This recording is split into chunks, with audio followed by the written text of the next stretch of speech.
우리 하나님 말씀 보겠습니다. 하나님 말씀 누가복음 18장 18절에서 30절까지 말씀입니다. 누가복음 18장 18절에서 30절까지 말씀.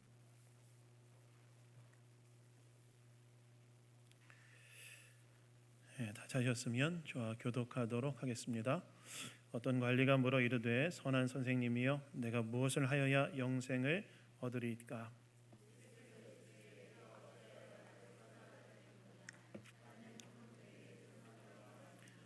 네가 계명을 안 하니 간음하지 말라, 살인하지 말라, 도둑질하지 말라, 거짓 증언하지 말라, 내 부모를 공경하라 하였느니라.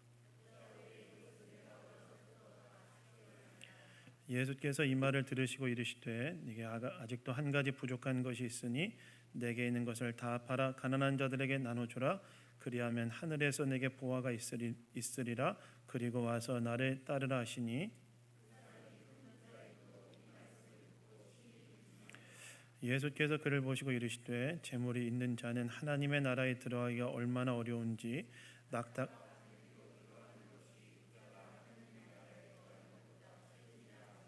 듣는 자들이 이르되 그런즉 누가 구원을 얻을 수 있나이까?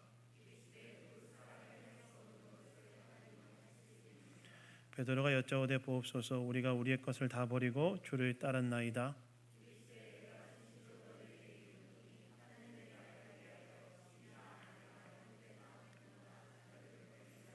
함께 읽겠습니다. 현세에 여러 배를 받고 내세에 영생을 받지 못할 자가 없느니라 하시니라. 아멘. 아멘. 영생을 얻기 위해서라는 제목으로 하나님 말씀 나누기 원합니다. 여러분, 프랑스의 유명한 수학자이자 철학자, 신학자였던 이 파스칼은 이런 말을 했습니다. 사람의 마음에는 오직 하나님으로만 채울 수 있는 텅 빈 공간이 존재한다. 이런 얘기했습니다. 사람의 마음에는 뭐가 존재하느냐? 오직 하나님으로만 채울 수 있는 텅 빈 공간이 존재한다는 거예요. 사실 최초의 인간이었던 아담과 하와가 범죄함으로써 하나님을 떠나게 되는데, 그렇게 하나님을 떠나게 됨으로써 인간은 무엇을 잃어버리게 됩니까? 하나님으로부터는 무한한 사랑, 무한한 자유, 무한한 자원을 잃어버리게 되는데, 그래서 인간의 삶이란 바로 이러한 하나님을 떠남으로 인하여 결핍을 가지고 살아가는 삶이라고 할 수 있습니다. 그리고 이런 결핍감 속에서 인간의 삶이란 무엇이냐? 바로 이 하나님을 떠남으로 생겨난 우리 안의 내면의 결핍을 채우기 위한 삶이라고 해도 과언이 아닐 것입니다. 하나님을 떠남으로 인해 생겨난 내면의 깊은 텅 빈 공간을 채우기 위해 분투하며 살아가는 삶, 그것이 바로 인간의 삶이라는 것입니다. 그렇다면 이 우리 안에 하나님을 떠남으로 생겨난 텅 빈 공간을 채우기 위한 우리의 갈망을 우리는 무엇이라고 표현할 수 있는가? 이것은 영생을 위한 갈망이라고 표현할 수 있을 거예요. 왜 그렇습니까? 영생이란 단순히 우리가 죽고 난 이후에 하나님의 품에 돌아가는 것만이 아니라 영생이란 바로 하나님과의 영원한 사귐 속에 살아가는 것이기 때문에 우리 안에 하나님으로밖에 채울 수 없는 텅 빈 공간을 채우기 위한 이 갈망과 노력은 영생을 위한 갈망이라고 표현할 수 있다는 거예요. 그래서 사람 안에는 다 영원한 생명, 하나님과 영원한 사귐을 누리며 살고자 하는 깊은 갈망들이 다 있고, 이것을 채우기 위하여 분투하며 살아가는 것이 바로 인간의 삶이라는 것입니다. 그렇다면 우리는 이 영생을 어떻게 얻을 수 있을까요? 우리 안에 이 영원한 하나님과의 영원한 사귐 속에 살아가는 이 영생을 우리는 어떻게 얻고 누리며 살아갈 수 있을까요? 오늘 본문은 바로 이러한 영생에 대한 갈망을 가진 한 사람을 예수님께서 만나 주시는 장면인데, 오늘 말씀을 통해 우리가 영생을 어떻게 얻어야 되는지 함께 주일 아침에 생각해 보기를 원합니다. 여러분, 오늘 보면 18절을 보시면 이렇게 나오지요. 어떤 관리가 물어 이르되 선한 선생님이여 내가 무엇을 하여야 영생을 얻으리까? 라고 나와 있습니다. 어느 날 어떤 관리가 예수님께 나와서 한 가지 특별한 질문하는데 그 질문의 내용이 무엇이었다는 거예요? 내가 어떻게 해야 영생을 얻을 수 있습니까? 라고 질문했다는 거예요. 여러분, 여기서 영생이라는 단어를 24절에 예수님께서는 하나님 나라에 들어가는 것으로 말씀하시고 26절에 듣는 자들은 구원을 얻는 것으로 이야기하는데, 이 말은 어떤 말입니까? 영생, 구원, 하나님 나라에 들어간다는 이 단어들은 다 호환이 가능한 단어들이라는 거예요. 영생, 구원, 하나님 나라에 들어가는 것은 비슷한 의미를 혹은 같은 의미를 다른 각도에서 이야기해 주는 단어들이라는 것입니다. 그렇다면 영생이란 무엇이냐? 앞에 서론에서 제가 말씀드린 것처럼 영생이란 우리가 하나님과의 영원한 사귐 속에 들어가는 것이 바로 영생이죠. 바로 이러한 영생에 대해서 이 관리가 질문했던 거예요. 예수님께 나와서 예수님, 내가 어떻게 해야 이 영생을 얻을 수 있습니까? 하나님과 영원한 사귐 속에 들어갈 수 있습니까? 라고 질문했다는 것입니다. 그렇다면 이 관리는 어떤 사람인가? 일단 이 사람은 말 그대로 어떤 사람이었을까요? 어떤 관리였으니까 어떤 사람이었을까요? 어떤 관리니까 어떤 사람이었을까요? 관리였죠. 이 사람은 어떤 사람이요? 관리였습니다. 관리라는 말을 학자들마다 다양하게 해석하는데요. 어떤 사람은 사내들인 공의원이었다, 회당장이었다, 높은 관직에 있는 사람이었다, 다양하게 해석하는데 무엇이든지 간에 이 사람은 사회적 지위가 높은 사람이었어요. 또한 이 관리에 대해 같은 사건을 기록한 마태복음에서는 청년이었다고 이야기하고 있는데, 즉 이 사람은 젊은 나이에 높은 사회적 지위를 획득한 사람이었다는 거예요. 그러니까 젊은이, 청년이었는데 그 젊은 나이에 높은 지위를 가지게 된 사람이었다는 거예요. 오늘날 우리로 따지자면 소년 등과한 사람, 어렸을 적에 과거에 급제해서 높은 관직에 오른 사람, 아마 그런 사람이었을 거예요. 뿐만 아니라 오늘 보면 23절에 보시면 이 사람이 어떤 사람이었다고 나와 있습니까? 큰 부자였다고 나와 있어요. 큰 부자. 그냥 부자도 아니고 어떤 부자라고요? 큰 부자였다고 나와 있어요. 누가복음 19장에 보시면 여리고의 세리장이었던 삭개오가 등장하는데 그 삭개오에 대해 누가복음의 저자는 부자였다고 나와 있어요. 부자였다고 기록하고 있습니다. 여리고는 팔레스타인 지역에서 가장 큰 도시 중에 하나였기 때문에 여리고에서의 부자는 팔레스타인 전역에서 손꼽히는 부자였을 거예요. 근데 삭개오는 부자였는데 이 부자 청년은 어떤 부자예요? 그냥 부자가 아니라 큰 부자예요. 그러니까 이 청년은 아마 굉장히 많은 부를 가지고 있는 사람이었던 것으로 보여져요. 제가 신대원 다닐 때 한 다리 건너서 아는 사람, 30대 중반에 아는 사람이 하나 있었는데 그 사람은 벌써 30대 중반에 70억대 부를 일군 사람이었는데 70억 굉장히 큰 돈이잖아요. 근데 그것과 비교할 수 없을 정도로 큰 부를 이룬 사람이 오늘 본문에 등장하는 부자 청년이었다는 거예요. 그러니까 이 청년은 어떤 사람이었어요? 청년이었는데 젊은 나이에 높은 사회적 지위를 가지고 있었고 그리고 굉장히 큰 부를 일군 사람, 즉 쉽게 말해서 젊은 나이에 사회적 성공을 이룬 사람이 바로 이 부자 청년이었다는 것입니다. 근데 여러분, 이 사람은 여기서 끝나는 것이 아니라 오늘 본문을 보시면 신앙에 대해서도 진지한 추구가 있었던 사람으로 보여져요. 그래서 오늘 보면 18절에 보시면 그가 예수님께 영생에 대해 그저 질문했다고 나와 있는데 같은 사건을 기록한 마가복음에 보시면 이 사람이 예수님께 나와 꿇어 앉아 엎드려 물었다고 나와 있어요.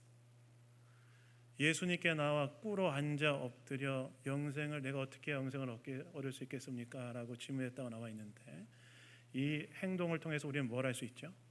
이 사람은 영생에 대해서 정말 진지하게 묻고 있다는 걸 알 수 있죠. 즉 이 사람은 부자 청년은 젊은이에도 불구하고 높은 사회적 지위와 많은 부를 일궜고 신앙에 대한 진지한 질문을 가지고 있는 그런 사람이었다는 거예요. 여러분, 이런 청년을 보시면 어떤 마음이 드십니까? 이런 청년을 보시면 우리 딸 가진 부모님들은 어떤 마음이 드시죠? 사위 삼고 싶지 않으십니까? 젊은이 사회적 지위도 높고 많은 부를 읽었고 신앙에 대해서 진지하게 추구하는 이런 청년을 보시면 아마 사회 삼고 싶은 마음이 들 거예요. 어쨌든 이 부자 청년이 예수님께 나와 내가 어떻게 해야, 같은 사건을 기록한 마태복음을 보시면 내가 어떤 선한 행위를 해야 영생을 얻을 수 있습니까? 라고 질문했다고 나와 있습니다.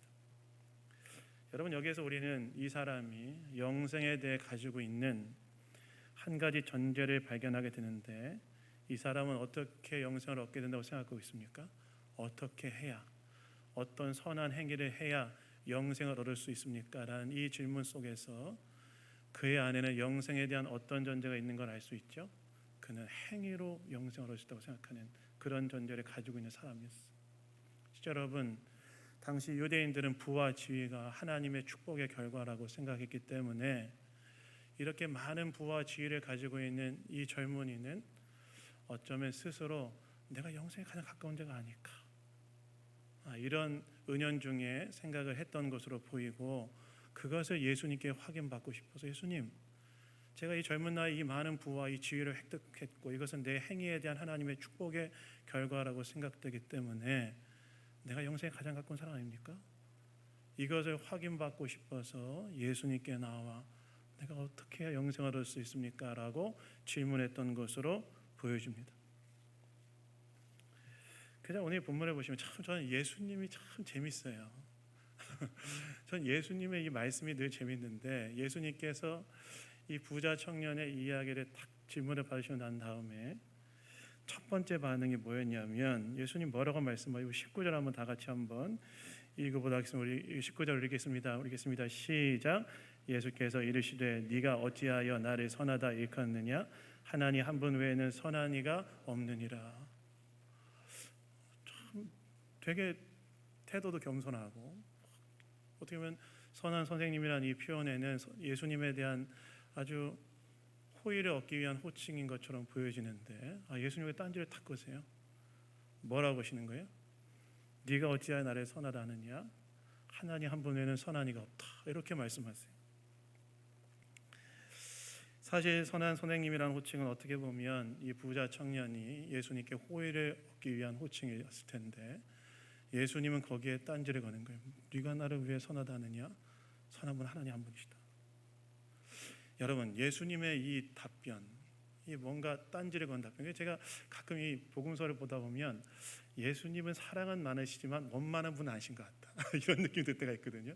원만한 분은 아니신 것 같다. 이런 느낌이 들 때가 있는데, 어쨌든 여러분, 이 예수님의 이 답변은 예수님께서 자신이 선한 사람이, 선한 존재가 아니라는 것을 의미하는 것일까요?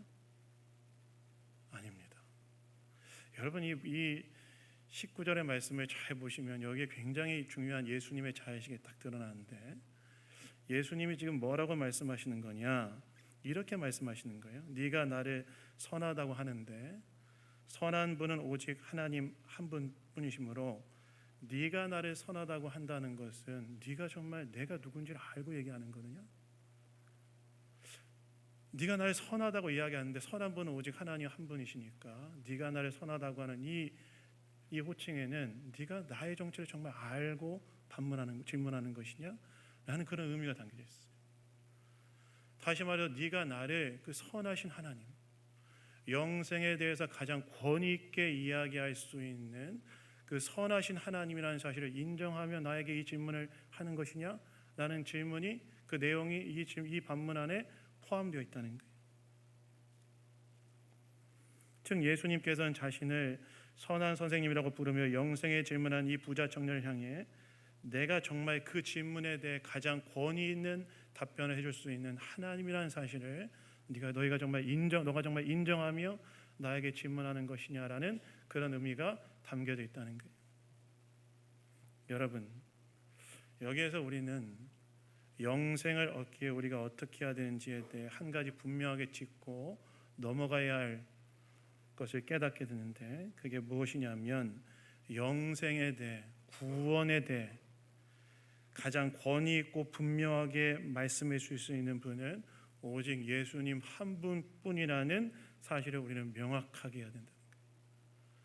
영생에 대해, 구원에 대해 가장 명확하고 권위 있게 말씀해 주실 분은 오직 예수님 한 분뿐이라는 사실을 우리는 명확하게 해야 된다는 거예요. 여러분, 인간 다 죄로 인해 하나님의 심판 앞에 놓여 있습니다. 그래서 인간은 구원이 필요한 존재죠. 그리고 우리 안에는 죄로 인해 단절된 하나님과의 관계를 회복하고 영원한 사귐 속에 들어오자는 갈망이 있습니다. 영생에 대한 갈증이 있는 존재죠. 그런데 우리에게 영생에 대해, 구원에 대해 가장 권위 있게 말씀해 주실 수 있는 분은 오직 예수님 한 분뿐이라는 거예요. 왜 그렇습니까? 그분은 단순히 이 땅을 살았던 인류의 위대한 스승들 중에 한 분이 아니라 그분은 누구이기 때문에 그래요? 인간의 몸을 입고 이 땅에 내려오신 성자 하나님. 이 땅에 존재했던 수많은 인류의 위대한 스승들이 존재하죠. 그러나 예수님은 단순히 인류의 위대한 스승 중에 한 분이 아니라 그분은 이 세상을 창조하신 하나님, 인간의 몸을 입고 이 땅에 내려오신 성자 하나님으로서 유일무이한 분이시기 때문에 인간의 영생과 인간의 구원에 대하여 가장 권위 있게 이야기할 수 있는 분이 오직 예수 그리스도 한 분뿐이시라는 거예요. 즉 저와 여러분이 영생과 구원에 대하여 가장 권위 있는 답을 들을 수 있는 분은 오직 누구시냐? 오직 2000년 전에 저와 여러분의 죄를 위하여 십자가의 대속의 죽음을 당하신 그 예수 그리스도, 그분만이 저와 여러분의 영생과 구원에 대하여 가장 권위 있게 이야기할 수 있는 분이 바로 예수님 한 분뿐이시라는 거예요. 이것에 대하여 명확하게 하고 갈 때 우리는 영생과 구원에 대한 질문에 대한 분명한 답을 얻을 수 있다는 것입니다. 물론 여러분, 세상의 종교들과 이데올로기 등에도 우리가 들어야 될 내용들이 없지는 않습니다. 왜 그렇습니까? 세상의 종교들과 이데올로기 등에도 하나님께서 창조하신 피조세계가 인간 안에 담겨져 있는, 인간 사회에 담겨져 있는 하나님의 진리의 파편적 지식들이 담겨져 있기 때문에 아예 귀담아 들을 수 있는 내용이 없는 것이 아닙니다. 그래서 현대 기독교 선교라는 책을 썼던 존 스토트 목사님은 뭐라고 이야기하셨느냐, 이렇게 얘기했어요. 다른 종교와 이데올로기에도 하나님의 일반 계시 측면의 파편적 진리가 담아있기 때문에 귀담아 들을 내용이 아예 없진 않다. 그러나 완전한 진리, 구원과 영생에 대해 우리가 분명하게 이야기할 수 있는 진리는 어디에 있느냐? 예수 그리스도께 있다. 왜 그렇습니까? 예수님은 단순한 인간이 아니라 그분은 누구이기 때문에 그래요? 예수님은 단순한 인간이 아니라 인간의 몸을 입고 이 땅에 내려오신 성자 하나님, 세상을 창조하시고 창세전에 계셨던 그분이 인간의 몸을 입고 이 땅에 내려오신 성자 하나님, 우리가 어떻게 해야 구원과 영생을 얻을 수 있고 어떻게 하나님 백성답게 살아갈 수 있는지를 이야기할 수 있는 유일한 권위를 갖고 계시는 분이 바로 예수 그리스도 그분이시기 때문에 우리가 영생과 구원에 대한 답을 얻기 위해서 우리가 분명히 짚고 넘어가야 될 것은 무엇이냐? 그것에 대한 유일한 답을 할 수 있는 분은 바로 예수님이시다. 여러분, 저와 여러분 안에는 바로 이 예수님께서 하나님의 아들이시고 인간의 몸을 입고 이 땅에 내려오신 성자 하나님이시라는 사실에 대한 믿음이 있습니까? 믿음이 있습니까?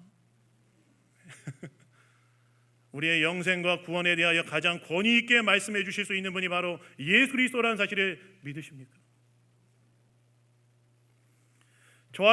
그렇다면 저와 여러분이 그분이 정말 하나님의 아들이고 성자 하나님이라는 사실을 믿을 수 있는 근거는 무엇일까요? 그분의 부활이죠. 세상 모든 사람들이 굴복하는 게 있습니까? 세상 사람들이 세상 모든 사람이 굴복하는 것이 있는데 그것이 무엇이죠? 사망 권세는 다 굴복하죠. 죽음의 권세를 이길 수 있는 사람이 없습니다. 저희 큰 외숙모가 지난 금요일에 돌아가셔서 어제 제가 장례식장 다녀왔는데 고생 너무 많이 했어요. 제가 의식할 때부터 허리를 농사를 많이 짓고 저희 외가댁의 그 큰 아들의 며느리였기 때문에 집안일 다 했어요. 허리가 늘 굽어 있었어요. 고생 너무 많이 했어요. 돌아가셨어요. 생각해 보니까 저희 큰애 삼촌, 저희 큰애 숙모, 둘째 삼촌, 저희 어머니 이렇게 우리 어머니 외가댁에 막 돌아가시더라고요. 이제 그런 때가 된 것 같아요. 사람은 다 무엇에 굴복할 수밖에 없어요? 죽음의 권세에 굴복할 수밖에 없어요. 그런데 예수 그리스도는 어떻게 했습니까? 예수 그리스도는 십자가에 죽으셨다가 3일 만에 사망 권세를 이기시고 부활하심을 통하여 능력으로 하나님 자신이 하나님의 아들 성자 하나님이심을 우리에게 드러내지 않으셨습니까? 그분의 부활은 그분이 바로 하나님의 아들이시고 성자 하나님이시며 우리의 영생과 구원에 대하여 가장 권위 있게 이야기할 수 있는 분이심을 우리에게 증명한다는 거예요. 그래서 여러분, 우리의 구원, 우리의 영생에 대해 가장 권위 있게 말씀하실 수 있는 분이 바로 예수 그리스도라는 사실을 기억하시고, 이 부장 청년처럼 예수님께 이 질문을 진지하게 던지시는 저 여러분 다 되기를 주님의 이름으로 축원합니다. 그런데 이렇게 자신이 선한 선생님이라고 호칭하는 부자 청년에게 너는 나를 네가 묻는 영생에 대해 가장 권위 있게 이야기해 줄 수 있는 분이라는 사실을 믿느냐? 라고 반문하신 후에 예수님께서 본격적으로 그의 질문에 대해 답을 주시는데 뭐라고 말씀하시죠? 우리 20절 한번 다 같이 한번 우리 읽어보도록 하겠습니다. 20절 읽겠습니다. 시작. 네가 계명을 안 하니 간음하지 말라, 살인하지 말라, 도둑질하지 말라, 거짓 증언하지 말라, 내 부모를 공경하라 하였느니라. 예수님께서 영생에 대해 질문한 이 부자 청년에게 영생을 얻는 방법으로 계명에 대해 언급하시는데, 그런데 20절에 잘 보시면 좀 묘하죠. 굉장히 좀 묘합니다. 무엇이 묘합니까? 예수님께서 10계명 중에 5가지 계명을 언급하시는데, 신기하게도 10계명을 얘기하시려면 뭐 해야 될까요? 10계명을 다 언급해야 될 텐데 예수님께서 하나님과 관련된 1에서 4번째 계명, 그리고 탐내지 말라는 10번째 계명을 제외하고 나머지 인간 관련된 계명만 얘기했어요. 여러분, 왜 이렇게 했을까요? 계명을 안 텐데 라고 하면은 10계명을 얘기하시면 10계명 다 얘기해야 되는데, 하나님과의 관계 속에서의 첫 번째, 4번째 계명은 딱 빼시고, 다음 내지 말라는 10번째 계명은 딱 빼시고 나머지 인간 관련된 5가지 계명만 이야기했다는 거예요. 여러분, 왜 예수님께서는 영생을 언급하는 방법으로 계명을 언급하시면서 10계명 중에 하나님과 관련된 4번째 계명과 4가지 계명과 10번째 계명은 빠뜨렸을까요? 이것은 자신의 행위로 자신이 구원을 얻을 수 있다고 생각하는 이 사람의 영적 실체를 탁 드러내기 위해서.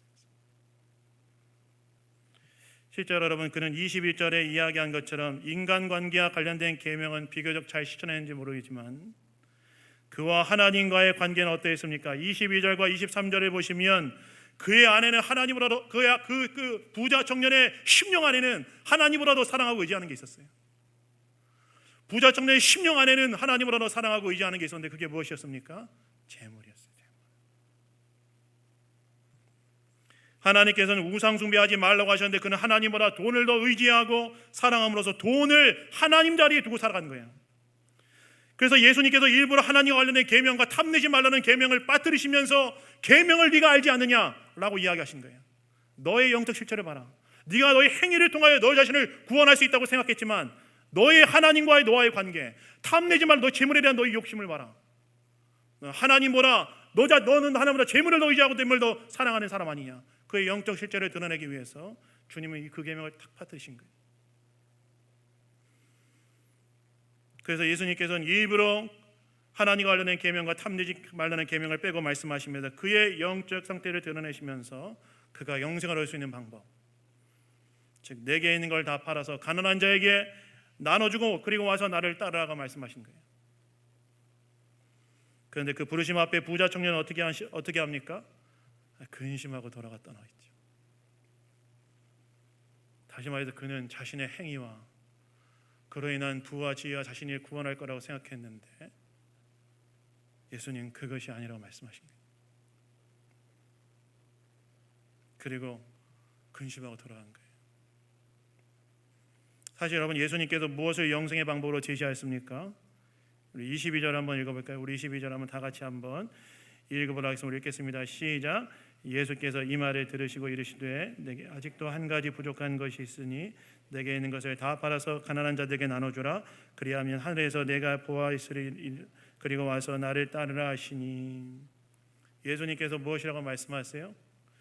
네가 가진 것을 다 팔아서 가난한 자들에게 나눠주고 나를 따라. 이걸 영생의 방법으로 제시하세요. 여기가 뭘 말할까요? 여러분 가진 거 다 팔아서 다 나눠주고 나를 따라는 그런 말일까요? 여러분 그러면 주님 따르시겠습니까? 당황스러우시죠?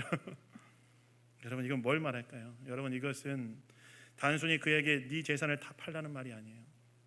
이것은 네 마음에 하나님 자리에 있는 그 재물을 내려놓아야 된다. 일단은 네 마음에 하나님 자리에 있는 그 재물을 내려놓아야 된다. 그리고 그 자리에 나를 모셔야 된다. 거기가 바로 영생이 출발한 지점이다라고 이해하는 거예요.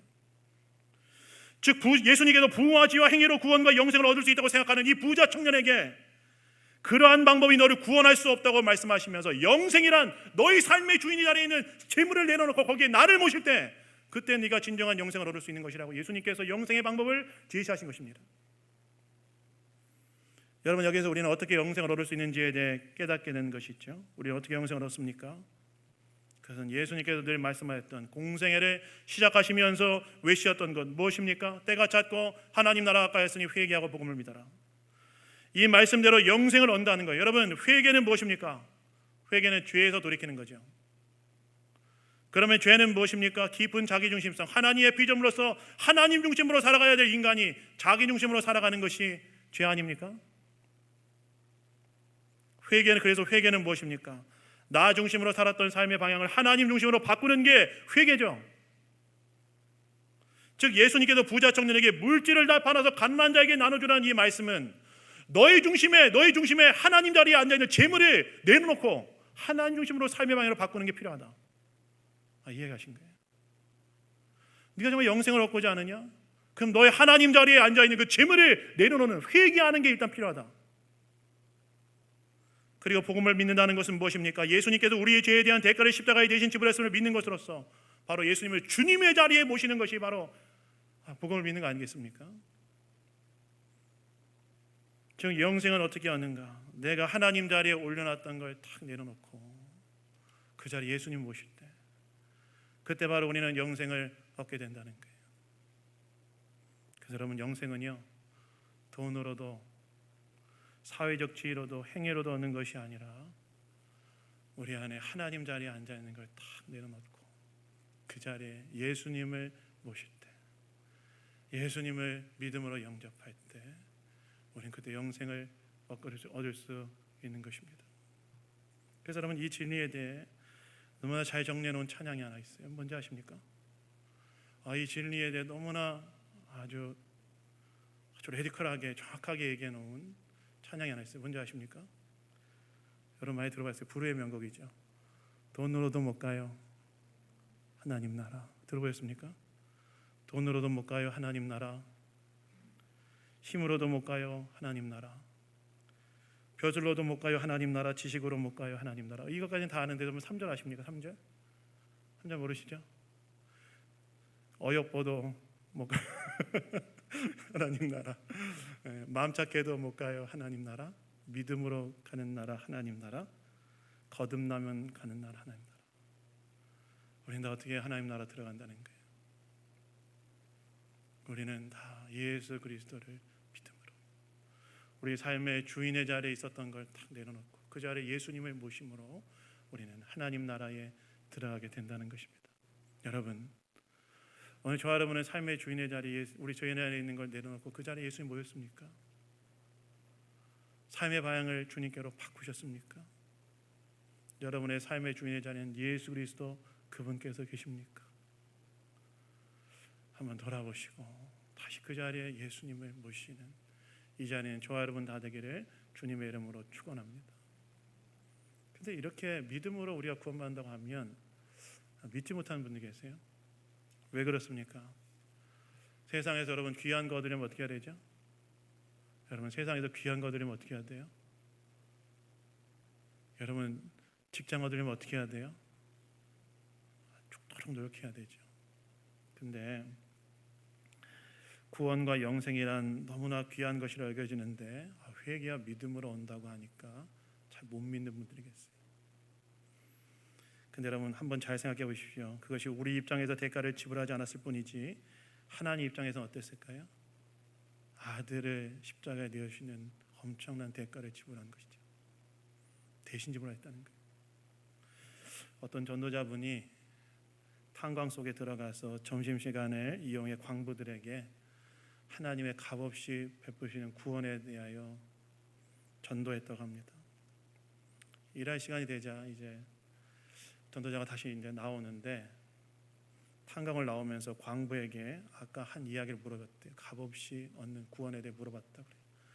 그자 그 광부가 뭐라고 얘기하냐면 이렇게 물었대요. 이렇게 대답했대요.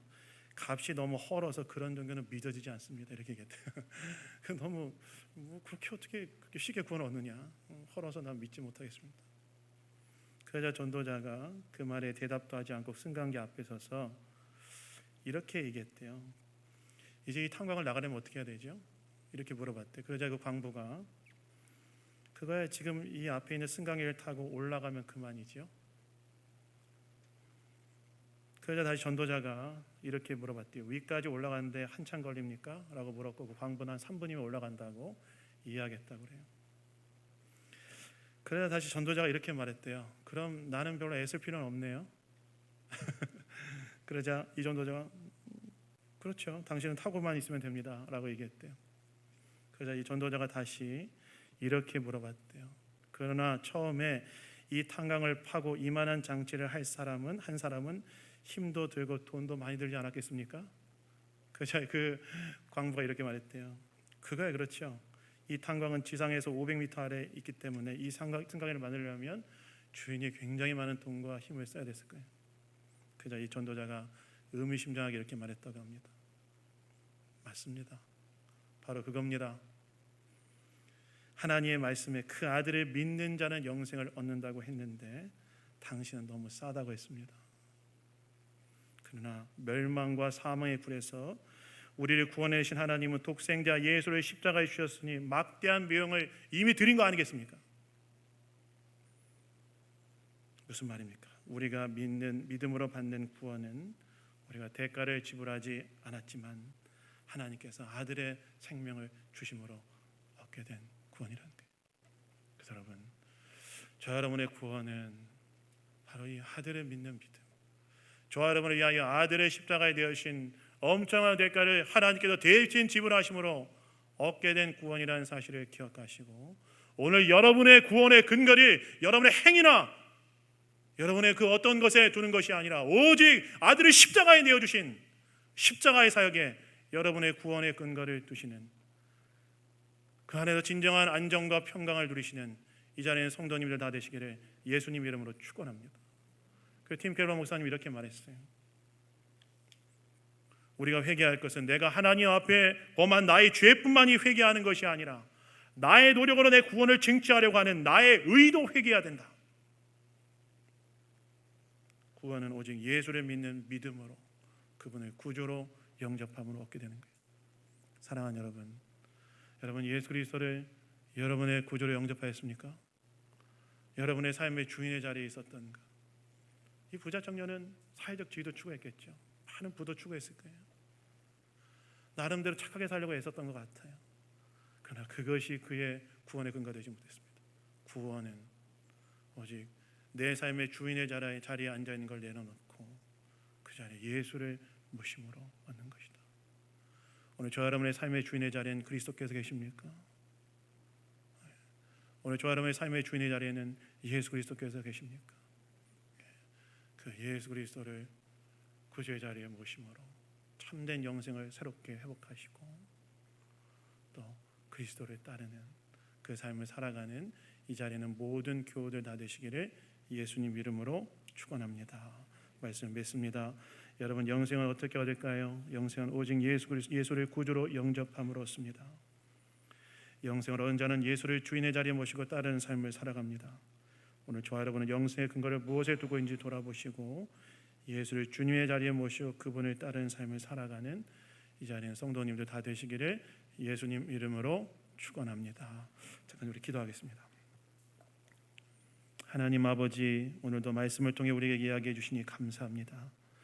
영생을 가장 권위 있게 말씀할 수 있는 분이 예수님이심을 기억하며 우리의 삶의 우상을 회개하고 그 자리에 예수님을 모시며 영생을 누리며 산들 되게 하시고 또한 예수를 따르는 삶을 사는 제자들로서 우리가 살아갈 수 있도록 인도하여 주시옵소서. 모든 것 주님께 감사드리며 우리를 구원하신 예수 그리스도의 이름으로 기도드렸습니다. 아멘. 아멘.